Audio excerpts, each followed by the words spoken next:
everybody, and welcome back to Biblical Truth and Reality for another video about God's holy name. This is entitled, Names Not Proper for Expectation. In Matthew 23, 1-12, we see a problem.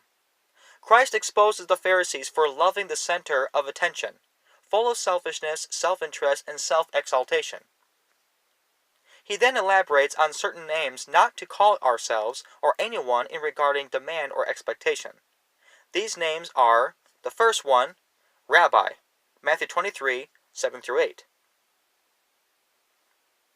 The verse says, "And the greetings in the markets, and to be called of men, Rabbi, Rabbi. But be not ye." Focus on that two-letter word, ye, called Rabbi. For one is your master, even Christ, and all ye are brethren. Now, these passages given below, these are the only places in the entire Bible where the word rabbi occurs. They are all in reference to the Lord Jesus Christ himself. Now, I want to make this clear. The only rabbi according to the Bible is the Lord Jesus Christ. Now, if other people want to call a certain man rabbi, I believe that is incorrect and wrong. Now, if people want to disobey the Bible and call people names that Jesus said not to, they can do what they want, but I'm just going according to the book, because that's the final authority and not man. Now, of course, I understand that people are probably doing it out of respect when they call somebody rabbi, but the truth is the truth. According to the book, we should not be calling any man or woman rabbi. No man or woman deserves that title. I don't care how much they know. And if they prefer to be called rabbi, then that shows how little they do know, especially about humility. Second is the word Father.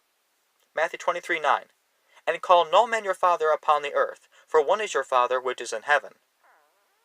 Obviously, everybody on this earth has an earthly dad, but a lot of us call them Father. Now, obviously, that's not what Christ is referring to. He is stating not to call anybody Father as speaking of demanded title or position in the sake of self-interest. But if you're watching this and you're a critic, you're probably saying, and quoting Exodus 20:12, "Honor thy father and thy mother, that thy days may be long upon the land, which the Lord thy God giveth thee." And you say, well, see, there's a contradiction right there, so that means there's a contradiction and an error in the King James Bible. Read the context in Matthew 23. Saying, "The scribes and the Pharisees sit in Moses' seat. But all their works they do for to be seen of men. They make broad their phylacteries, and enlarge the borders of their garments, and love the uppermost rooms at feasts, and the chief seats in the synagogues, and greetings in the markets, and to be called of men Rabbi, Rabbi." That's the context.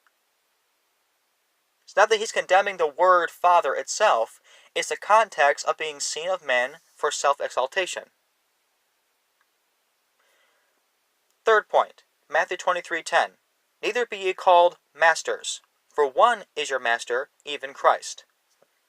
Once again, as explained in point 2, that all of us have masters over us in speaking of authority. That's not what Christ is referring to. Now, as it will be shown in the verses below, when people call others masters, it's in the meaning or purpose of respect. Christ is stating not to call ourselves or anybody master as speaking of demanded title or position for the sake of self-interest. But let's quote James 3:1. "My brethren, be ye not many masters, knowing that we shall receive the greater condemnation." Okay? Be not many masters. He said, be not called many masters. He said, be not many masters, not be called many masters. Big difference. Point 4, I'll add one more name. The word reverend. Now, that's a very common one. Psalms 111:9. "He sent redemption unto his people, he hath commanded his covenant forever. Holy and reverend is his name." Only God in the Bible is called reverend. Therefore, no man or woman deserves to be called reverend. The reason for this is because this is what Christ was rebuking the Pharisees for. They were demanding the name, position, or title of such names. That is forbidden by God. Only one being deserves those names, titles, and positions, and has the right to demand it. That is God, the Lord Jesus Christ himself. So we really need to be careful who we call rabbi, father, or master, or even reverend. We better watch ourselves, because our words are going to be judged. So, brethren, love the Lord Jesus Christ, fear God and keep his commandments, call him by those appropriate names, and read the King James Bible. Thanks.